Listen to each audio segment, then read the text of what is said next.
We asked you on social media, what are your favorite game franchises? Let's talk about it. What's up, human beings? Welcome back to another video on the Games and Groceries channel.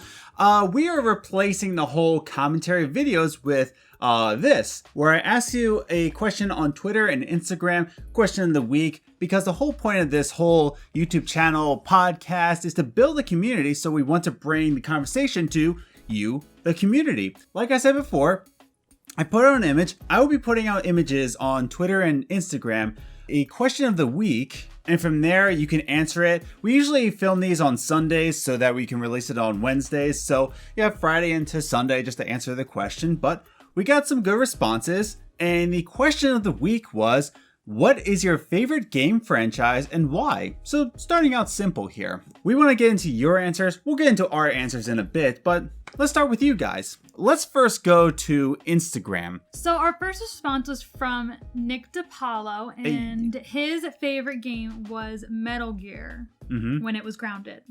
Nick brings up a good point here. Yeah, of course, Metal Gear Solid. I think we got a couple Metal Gear answers, which is totally valid. But he also adds when it was grounded. And I think that's the problem with a lot of game franchises when they get far into the game franchising world. We're going to get into my favorite game franchise and how it wasn't grounded anymore. But yeah, that's the trouble. Like, you become a fan in the early stages, then it starts to lose its own identity. So I totally feel him there. So then we also have an answer from Playable Characters Podcast. What's up? It was probably Brian McGinnis on the Playable Characters. So what's up, Brian? Anyways, so he has 3 answers. He has 3 game franchises. You cheated, Brian, but I'll give you a pass. So he says God of War, Last of Us. As soon as the second one comes out, we can call it a franchise, right? And Uncharted, in that order. Great selections, especially Uncharted. Uncharted 3 wasn't my favorite, but it was still a good franchise. I didn't play any of the PS Vita games or anything like that, or any of the spin-offs, but yeah, Uncharted I love, God of War of course, but then he brings up a good point. Last of Us. Right now, there's only one Last of Us, and then he says, can we call it a franchise once a second one comes out? What are your thoughts? I mean, I would say yes. Once the second one comes out, it's a series. Right. You know, so if it's a series, then it counts. Yeah, so it's starting a franchise. Well, what? Yeah. I think there's a difference between a trilogy and a franchise, though. I would still consider a trilogy a franchise. Yeah? Because there's more than one. Okay. Like, I don't know. And when it comes to at least this question, maybe the actual definitions are different. Yeah. When it comes to this question, I would consider any game that has more than one story or chapter to it or whatever. I can agree to that. Yeah, in my definition of a franchise, there's multiple different properties of the game. Like, we're going to be talking about the Star Wars franchise. Actually, the podcast will be released before this video, so we already talked about it. The Star Wars franchise. Yeah, right here. But yeah, the Star Wars franchise has television shows and movies, and there's so many different things. So more than one outlet. Right. Let's continue over to Twitter. That was our 2 responses on Instagram. We have plenty on Twitter. So, the Greatest Story Ever Played podcast answered this question, and they said, The Walking Dead from Telltale. Season 1 and the final season are both in my top 5 favorite games. Wow. Season 2 is pretty solid, and season 3 was okay. The characters are great, the choices are tough. The series has meant a lot and introduced me to a side of gaming I hadn't known about. Yeah, Walking Dead from Telltale, that's a classic. Definitely agree with him there. Season 1 especially had a lot of emotional takes on the genre. And I'm going to argue that Walking Dead really puts the episodic choice-based genre on the mainstream, right? That's what really started people getting to know what an episodic game could look like. I don't think it was the first one to ever do it like that. There was a couple games that did it before, but I think Walking Dead Season 1 really put it on the map, and that's where we get games like Life is Strange and other Telltale games. I think that's what the episodic games had all about. But yeah, top 5, I'd agree with that. So we have another answer from Game Till 5 Podcast. So they also say, it's so hard to choose just one, but I think for me, Dragon Age, Dragon Age sticks in my mind. The world and the characters within it are always consistent and in every game, and in my opinion, it stays true to itself. There's something very lovable of the franchise as a whole. I wholeheartedly agree, except for Dragon Age 2. I did not like Dragon Age 2, but I will agree with her that it at least was consistent in what it was trying to do. Whether it executed its plan or not, that's a different story. But I loved Dragon Age Origins. I sunk so many hours into that game. Dragon Age Inquisition, I know there were some people...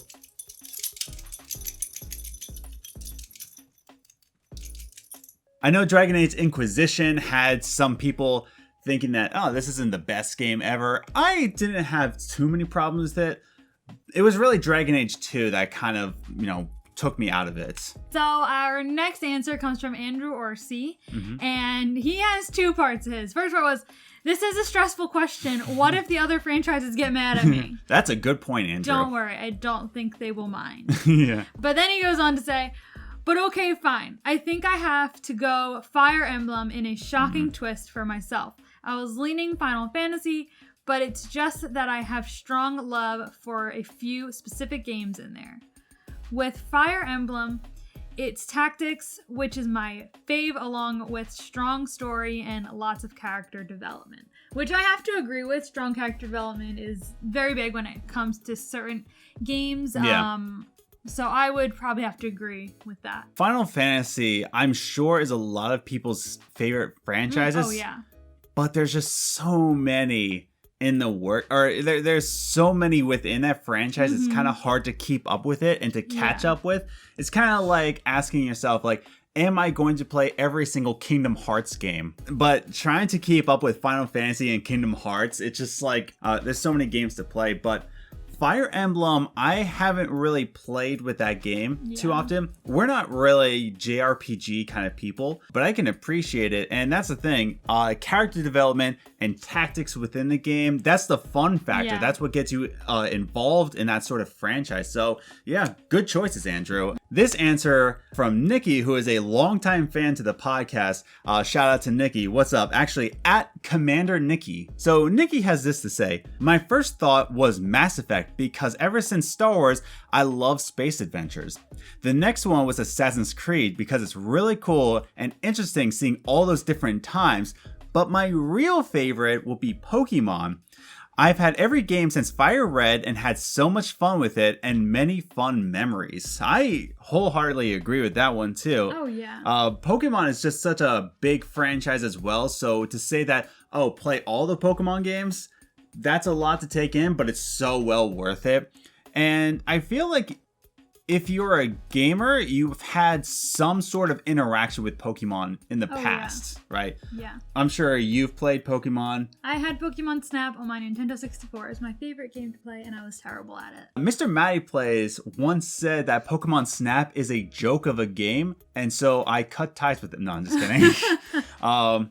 But yeah, there's so many different games, whether they're good or they're bad. I think Pokemon has really touched hearts with a lot of people. I feel like if you've touched a controller before, you've also had your take on Pokemon. Yeah. Write in comments below if you've never, ever even played a level in Pokemon. I'm very interested as to why. So I'm genuinely interested to learn if you've never played Pokemon, not even a little bit of it. So because it's just so out there. At Destructible Cake, hey, yummy. Yeah, it sounds great. I love cake. So, at Destructible Cake said Metal Gear Solid. Peace Walker has by far the best game mechanic I have played in a game. 3 has the best story bar none, the first game series that opened my eyes to storytelling potential in games. Which, I mean, we have a soft spot for storytelling in games. Yeah. And this is actually coming from, I don't know if you know this, but Hideo Kojima is Metal Gear Solid. So Metal Gear Solid is known for its long cutscenes. Like they're incredibly long, but they're so drawn out in a way where you get to know each character and gets involved in the characters' lives. There's some games that might have flopped. I'm not heavy in Metal Gear Solid. I've definitely played it. I played my share of Phantom Pain, of course. That was like the 10 out of 10 game back in 2015. But yeah, Metal Gear is very much involved in storytelling. Again, Hideo Kojima, like this narrative genius, and I can't wait for Death Stranding to come out to see what he can do next. And this one is coming from Cito's Sweet Home. I'm sorry if I pronounced that wrong. But he has an interesting series that I've actually never heard of. But again, I'm not a JRPG person, so I'm very interested to learn more about this. But he has this to say.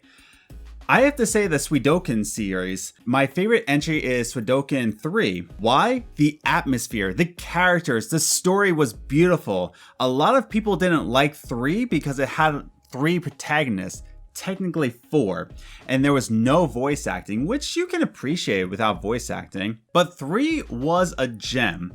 With 4 players and multiple chapters for each that you could play in any order, there was a vast combination of events that could happen. There was now 3 possible routes for the final 2 chapters with different dialogues and events for each. For example, there's a part in the chapter 5 where you have to get the true water rune. If you chose 2 male protagonists to be the champion, you miss out on hearing a heart-wrenching dialogue for a character. Since it is for the female protagonist, Chris, she enters the rune and comes out immortal and upset, but you won't know why until you play the game again and pick her as the champion. Also, what I loved about it is that there was a possibility to move away from the kid-teen hero protagonist trope. Thomas and Hugo were 15, but you also could choose Chris and Guido, I'm sorry if I pronounced that wrong, who are older and battle-tested knights and warriors. So, again, I'm not a big JRPG or a Japanese game guy, but you can tell that he has a lot of passion for Suikoden. I think this sounds very interesting, and he sounds like he's making a good case for the 3rd entry in the game. And it sounds like he's very invested in this. It sounds like he's gotten a lot of memories out of this game. So if you haven't played or heard of this, and if you're interested in Japanese games, definitely give this series a try. And our last answer comes from @HeyYouVideoGames. The Legend of Zelda. Grew up with it, and now it continues to create great games in the franchise. Which, I mean, Legend of Zelda is a classic. Yeah. Good answer. Yeah. Short and sweet. I also haven't really touched on Zelda myself, like controller in hand. Like, but you've watched it. Yeah, I wasn't a big Nintendo guy coming up, and that's the thing. I was introduced to Zelda games, and I'm familiar with the franchise. Now I have a GameCube, and I just purchased from the LI Retro the collector's compilation of Zelda, where it has the first 2 Zeldas from NES, as well as Majora's Mask and Ocarina of Time, which I've seen the entire game. I was over at my friend's house, always know what Ocarina of Time is, but never controller in my hand, played through the game by myself, so I'm very excited to find the time in my life to go ahead and do that. So very excited to do that. But yeah, Zelda, fantastic franchise, has touched a lot of people in the past, I want to say 2 decades, I want to say. I might be wrong, it might be longer than that. So before we get into our favorite franchises, comment down below. We want to hear from you guys who's watching this video right now. What's your favorite game franchise? Why is it your favorite game franchise? Why is it striking a emotional heart wrench in your heart? I don't know. Now, let's get into our favorite game franchises. And first I want to hear from you, Liz. What's your favorite game franchise and why? This will not come to a surprise to anybody. No? No, yeah? It is Life is Strange. Whoa! I love Life is Strange. It holds a special place in my heart because it's the game that introduced me into playing video games. So that holds a special place. And I love these games because every little thing you do matters. If you don't look around a room and you're in it, then you might not have certain subjects you can talk about later on. So I feel like I've talked about this on the podcast already, but my favorite game franchise, and I know this isn't like the most popular opinion to have, but my favorite game franchise of all time is Assassin's Creed. It used to be Halo and Gears of War, definitely, but Assassin's Creed to me strikes a lot of memories, and it always has that mark in my life of when I played Assassin's Creed. The very first Assassin's Creed I played in high school in 2007. But I remember GameStop was promoting it, and I thought like, oh, that sounds kind of stupid. But my friend had gotten me the first game for my birthday, and I was like, yeah, sure, I'd love to sit down and play this game. And I loved it so much that I faked sick going to school. So I played through Assassin's Creed 1. And then right before I left for college, Assassin's Creed 2 came out. And I was like, I gotta get it. And Assassin's Creed 2 came into my life while I was in college in a new place and a new environment. But I made a lot of friends through playing Assassin's Creed 2 with them and experiencing it with them. And it really got me through that year. And then Assassin's Creed Brotherhood, of course, came out. I played that through college, and that was a rough time in my life. It's just that every single mark in the entry, I was going through something in life, and I can tell you, I can put it in a disc, and I can tell you exactly what was going on in my life when this game released. So Assassin's Creed, it's not just my favorite game franchise because I love the story direction of the earlier ones, prior to Assassin's Creed 5 Unity. Not only do I love the storytelling in that game, and I love the lore, and I love the gameplay mechanics in it, but it just marks a special time in my life with each entry. So once again, we just want to remind you that we'll be doing these every single Wednesday. I will put out the question of the week on a Friday on our Twitter. You can follow us on Twitter at Gaming Groceries, or follow us on Instagram, Games and Groceries, all one word. You can follow us there and look out for this question of the week on Friday afternoons, Eastern Standard Time. And we usually film these videos on Sunday, Eastern Standard Time, to be released on Wednesdays.